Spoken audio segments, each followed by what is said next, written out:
RLC circuit. A parallel resonance circuit is influenced by the currents flowing through each parallel branch within the parallel LC time circuit. A time circuit is a parallel combination of L and C that is used in filter network to either select or reject AC frequency. A parallel circuit containing a resistance R and an inductance L and a capacitance C will produce a parallel resonance, which is also called as anti-resonance circuit, when the resultant current through the parallel combination is in phase with the supply voltage. At resonance, there will be a large circulating current between the inductor and the capacitor due to the energy of the oscillation. Then parallel circuits produce current resonance. A parallel resonance circuit stores the circuit energy in the magnetic field of the inductor and the electric field of the capacitor. This energy is constantly being transferred back and forth between the inductor and the capacitor, which results in zero current and energy being drawn from the supply. This is because the corresponding instantaneous value of IL and IC will always be equal and opposite, and therefore the current drawn from the supply is the vector addition of these two current and the current flowing in IR. In the solution of AC parallel resonance circuits, we know that the supply voltage is common for all branches, so this can be taken as our reference vector. Each parallel branch must be treated separately as with series circuits, so that the total supply current taken by the parallel circuit is the vector addition of the individual branch currents. Then, there are two methods available to us in the analysis of parallel resonance circuits. We can calculate the current in each branch and then add together or calculate the admittance of each branch to find the total current. Resonance occurs when XL equal to XC, and the imaginary part of Y becomes zero. At resonance, the parallel LC tank circuit acts like an open circuit with the circuit current being determined by the resistor R only. Thus, at resonance, the impedance of the parallel circuit is at its maximum value and equal to the resistance of the circuit, creating a circuit condition of a high resistance and low current. Also, at resonance, as the impedance of the current is now that of the resistance only, the total circuit current I will be in phase with the supply voltage Vs. We can change the circuit's frequency response by changing the value of the resistance. Changing the value of R affects the amount of current that flows through the circuit at resonance. If both L and C remain constant, then the impedance of the circuit at resonance Z equal to R maximum, which is called as the dynamic impedance of the circuit. Note that if the parallel circuit's impedance is at its maximum at resonance, then consequently, the circuit admittance must be at its minimum, and one of the characteristics of a parallel resonance circuit is that admittance is very low, limiting the circuit current. The resistor in parallel resonance circuit has a damping effect on the circuit bandwidth, making the circuit less selective, which is also since the circuit current is constant for only value of impedance Z. The voltage across a parallel resonance circuit will have the same shape as the total impedance, and for a parallel circuit, the voltage waveform is generally taken from across the capacitor. As the total substance is zero at the resonant frequency, the admittance is at its minimum and is equal to the conductance G. Therefore, at resonance, the current flowing through the circuit must also be its minimum, as inductive and capacitive branch current are IL equal to IC and are 180 out of phase. Remember that the total current flowing in the parallel RLC circuit is equal to the vector sum of the individual branch current. At resonance, current IL and IC are equal and cancelling, given a net reactive current equal to zero. Since the current flowing through a parallel resonance circuit is the product of voltage divided by impedance, at resonance the impedance X is a maximum value, which is R. Therefore, the circuit current at this frequency will be at its minimum value of V over R, and the graph of the current against the frequency of parallel resonance circuit is given as.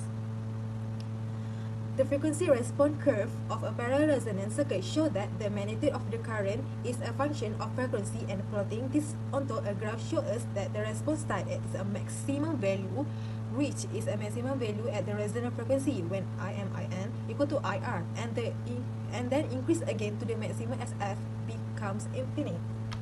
As a parallel resonance circuit only function on resonant frequency, this type of circuit is also known as a rejector circuit. Because of the resonance, the impedance of the circuit is at minimum, thereby suppressing or rejecting the current whose frequency is equal to its resonant frequency. The effect of a resonance is a parallel circuit, also called current resonance. The bandwidth of the parallel resonance circuit is defined as the upper and a lower cut-off frequency given as F upper, which is frequency upper, and F lower, which is frequency lower, respectively. The half power frequency, whereas the power dissipated in the circuit is half of the full power dissipate at the resonant frequency 0.5, which is 12R, which give us the same negative 3 dB point at the current value that's equal to 70.7% of its minimum resonant value, which is 0.707 I times which 2R. If a resonant frequency remain a constant, a decrease in the equality factor will be caused and an increase in the bandwidth as defined by BW equal to FR over Q, or BW equal to F upper minus F lower. The selective of Q factor for parallel resonance circuit is generally defined as the ratio of the circulating branch current to the supply current. For the summary, resonance occurs in a parallel RLC circuit when the total circuit current is in phase, which the supply voltage as the two reactive component cancel each other out. At resonance, the admittance of the circuit is at its minimum and is equal to the conductance of the circuit. Also, at resonance, the current drawn from the supply is also its minimum and is determined by the value of the parallel resistance. The equation used to calculate the resonance frequency point is the same as the series circuit. However, while the use of either pure or impure component in parallel RC circuits, it does affect the calculation of the resonant frequency. This is about parallel resonance. We have assumed that the two reactive components are purely inductive and purely capacitive with zero impedance. However, in a reality, the inductor will contain some amount of resistance in series Rs, which is its inductive coil, since inductor and solenoids are one coils of a wire, usually made from the copper wrapper around the central core. Therefore, the basic equation above for calculation, the parallel resonant frequency Fr of a pure parallel resonance circuit will need to be modified slightly to take amount of the impure inductor having a series resistance. Thank you.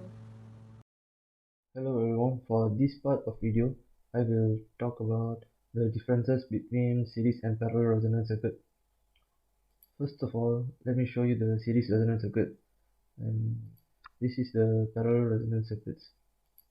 So these are the differences between series and resonance circuits and parallel resonance circuits. The first one is the series resonance circuit is an acceptor circuit, but the parallel resonance circuit is a rejector circuit. The second one is at series resonance circuit, the impedance is at maximum equal to the resistance in circuit. At parallel resonance circuit, the impedance is maximum nearly equal to infinity. In series resonance circuit, current at resonance is maximum. In parallel resonance circuit, current at resonance is minimum. In series resonance circuit, power factor is unity, as same as in parallel circuit, power factor is unity. So the series circuit magnifies voltage. The parallel resonance circuit magnifies current. Fifth one is in series resonance magnification is WLOR. In parallel resonance circuit magnification is also WLOR. In series resonance circuit, the effective impedance is R, which is ROE or resonant current. In parallel resonance circuit, the effective resistance is L over CR. It is basic differences between series and parallel resonance circuits. The last one is the applications of series resonance circuit is series resonance used in the turning circuit to separate the wanted frequency from the incoming frequency by offering low impedance of that frequency. And the application for parallel resonance circuit is the parallel resonance used to present a maximum impedance to be wanted frequency, usually in the plate circuit of values. For this part of video, I'm going to talk about how our design and calculation for the parallel resonance circuit. So this is our design circuit. The AC voltage is 120 watt and the generator is 1000 hertz. For the inductor, we have determined that we use 20 millihenry and the resistor we use is 60 ohms. After that, for the capacitor, firstly is unknown. We can determine the value for the capacitor by using the formula, because for resonance circuit, the reactance for the inductor and the capacitor will be the same. So we use the formula like this, angular L equal to 1 per angular capacitor. So after that, we will get this formula, F equal to 1 per 2 pi sub LC. So we can insert the value for the frequency, which is 1000 Hertz, and the value for the inductor is 20 millihenry, and we can find the capacitor, which is 1.27 microfarad. After this, we will get all the parameters for the parallel resonance circuit.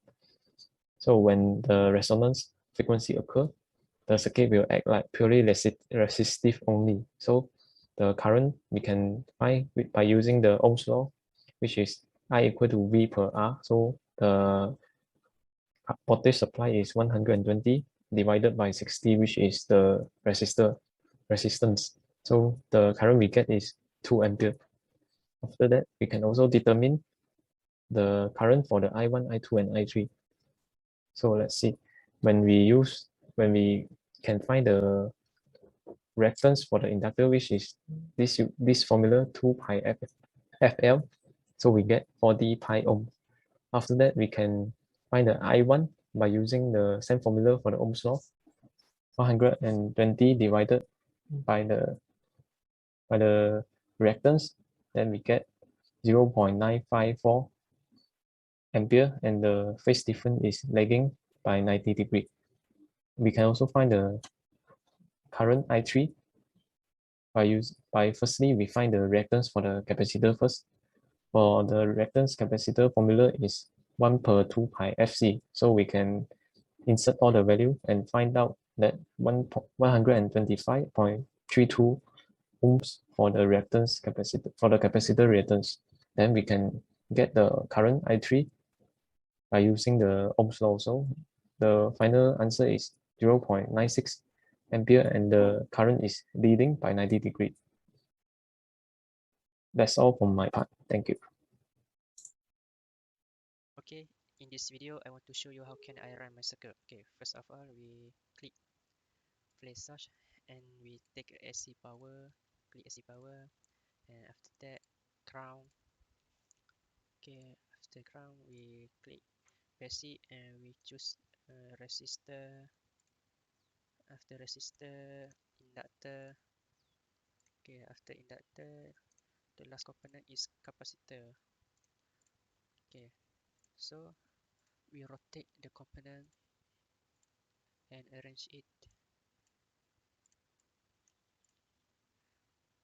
Okay, and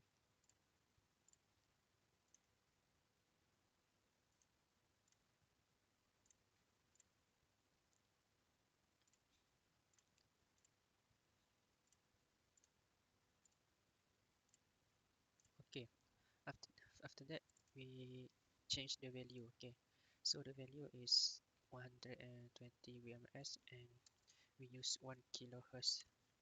Okay, the second is inductor.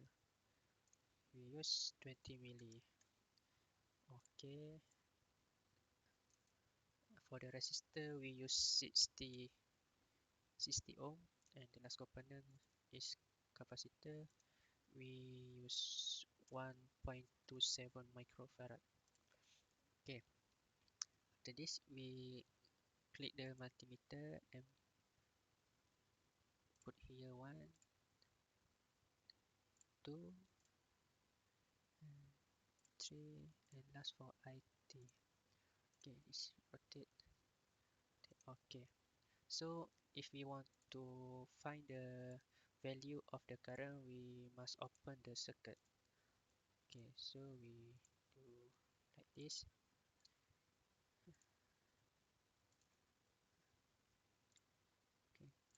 Okay, okay, okay.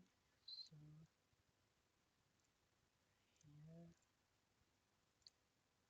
okay. So this wire we can delete, delete, delete. Okay. So after finish, we click run. Okay. For the inductor is for resistor and this for capacitor, and this I total. Okay, in at the multimeter we click ampere and AC current, ampere and AC current, ampere and AC current, ampere and AC current. So we can get the value of all I in this circuit. Okay, I think that's all from me. Thank you.